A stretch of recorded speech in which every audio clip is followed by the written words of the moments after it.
Bismillahirrahmanirrahim. Assalamualaikum warahmatullahi wabarakatuh. Pada kesempatan kali ini kami dari kelompok 3 akan mempresentasikan hasil diskusi kami tentang pengaplikasian bersama diferensial order 2 di bagian rangkaian listrik non homogen. Di sini ada anggota kelompoknya. Itu anggota kelompoknya yang pertama ada Muria dengan NIM 190 810 50 59. Yang kedua ada Muhammad Rizky Subarka dengan NIM 190 810 5067. Dan kemudian ada Haura Putri Listi 190 810 5070, serta ada Muhammad Alwi Montirul Fauzi dengan NIM 190 810 5078. Saya selaku moderator langsung saja ke bagian penjelasan materi-materi dari kelompok kami. Ya, selanjutnya saya akan masuk terlebih dahulu ke penjelasan mengenai rangkaian dari RLC sebelum kita menginput aplikasi atau penerapan dari RLC sendiri ke persamaan diferensial order 2 di bagian listrik ya, di rangkaian RLC. Jadi kita akan mengetahui dulu apa sih itu RLC ya. Yang pertama itu rangkaian RLC merupakan suatu rangkaian elektronika yang terdiri dari resistor, kapasitor, dan induktor yang dapat disusun seri ataupun paralel. Rangkaian RLC ini merupakan simbol listrik yang digunakan untuk menahan atau resistensi, menyimpan kapasitansi dan induktansi atau induktor di setiap komponen. Ya, rangkaian ini juga akan membentuk sebuah osilator harmonik yang disusun sesuai dengan desain dan secara otomatis beresonansi sehingga disebut juga rangkaian LC. Nah, untuk contoh dari rangkaian RLC yang dirangkai secara seri harus menggunakan arus AC. Nantinya arus listrik akan mendapatkan hambatan berupa RL dan C. Hambatan tersebut dinamakan dengan impedansi atau Z. Impedansi adalah kombinasi yang dirangkai secara vektor dari XL, XC, dan XR yang besarannya dapat diukur dengan satuan Z. Nah, selanjutnya kita beralih ke materi dari saudari Muria. Kepadanya dipersilakan. Assalamualaikum warahmatullahi wabarakatuh. Sebelum ke pemaparan materi, alangkah baiknya saya memperkenalkan diri terlebih dahulu. Baiklah, saya Muria dari kelompok 2 kelas matematika 4B. Langsung saja saya akan memaparkan materi tentang persamaan diferensial order 2 dalam rangkaian listrik, yang dimana Y double aksen ditambah P dalam kurung Z lalu Y aksen ditambah G dalam kurung X, Y sama dengan R dalam kurung X. Lalu yang kedua ada Y double aksen sama dengan D kuadrat Y per DX kuadrat titik koma, Y aksen sama dengan DY per DX titik koma, Y sama dengan Y. Jadi, P dalam kurung X dan G dalam kurung X itu merupakan sebuah koefisien atau bisa disebut juga dengan konstanta. Lalu, cara pembagiannya adalah yang pertama, R dalam kurung X sama dengan 0, maka disebut dengan PD homogen. Lalu, yang kedua dengan ada R dalam kurung X tidak sama dengan 0, maka disebut dengan PD non homogen. Sekian, terima kasih. Baik, terima kasih saudari Muria atas pemaparannya. Selanjutnya ada pembahasan materi dari saudari Haura. Kepadanya saya persilakan. Assalamualaikum warahmatullahi wabarakatuh. Saya Haura Putri Listi Diev. Di sini saya akan melanjutkan materi selanjutnya, yaitu non homogen. Adapun di dalam non-homogen terdapat solusi umum, di mana solusi umum tersebut memiliki rumus yaitu YH plus YP, di mana YH adalah solusi homogen dan YP adalah solusi parsial. YP atau solusi parsial memiliki rumus ada dua, yang pertama ada Rx dan yang kedua ada YP tersebut. Di mana Rx-nya adalah E pangkat MX dan YP-nya adalah AE pangkat MX.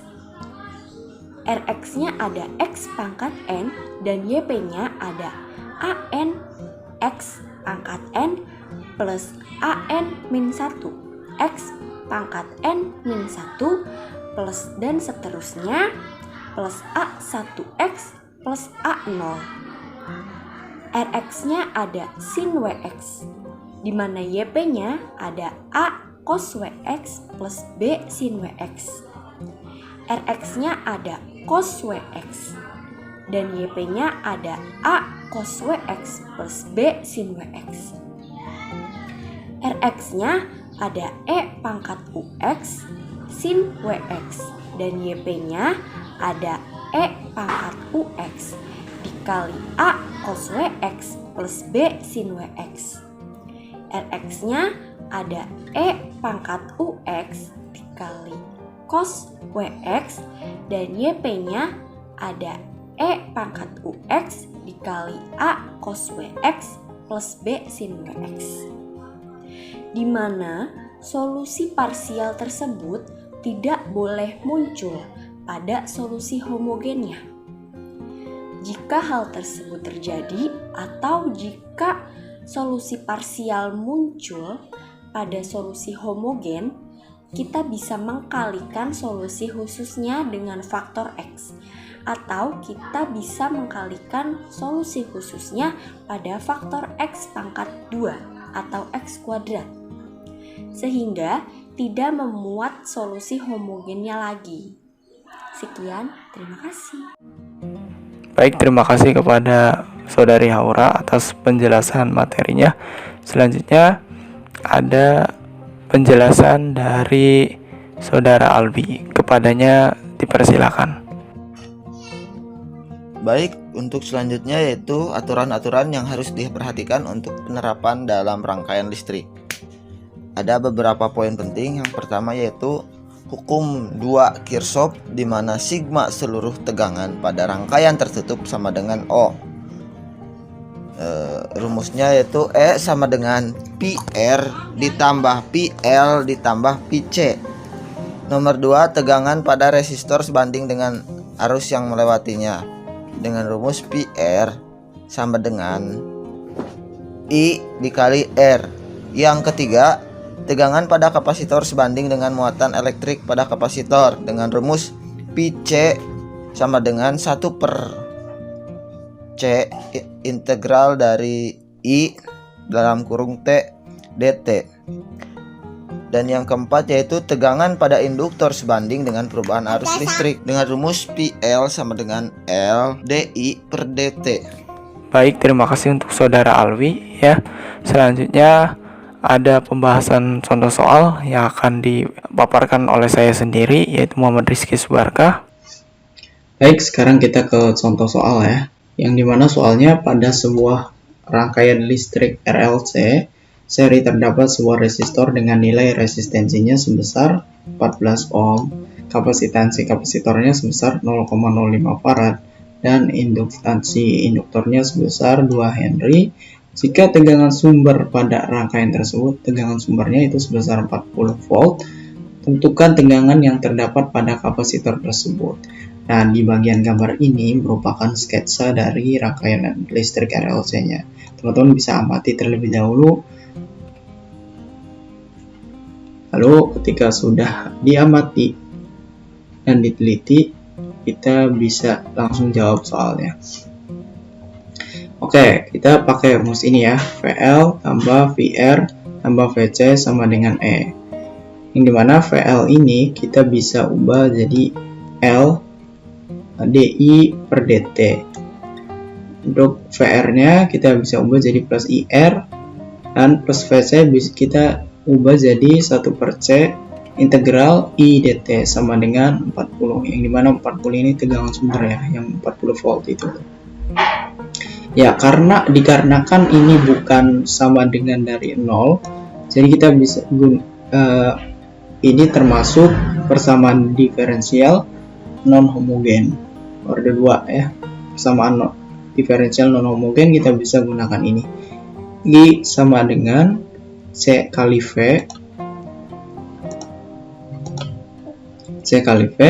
Dimana kita bisa turunkan kedua ruas ini terhadap ini ya, T. dq per dt sama dengan C dikali dv per dt. dq per dt dikali I sama dengan C dikali dv per dt.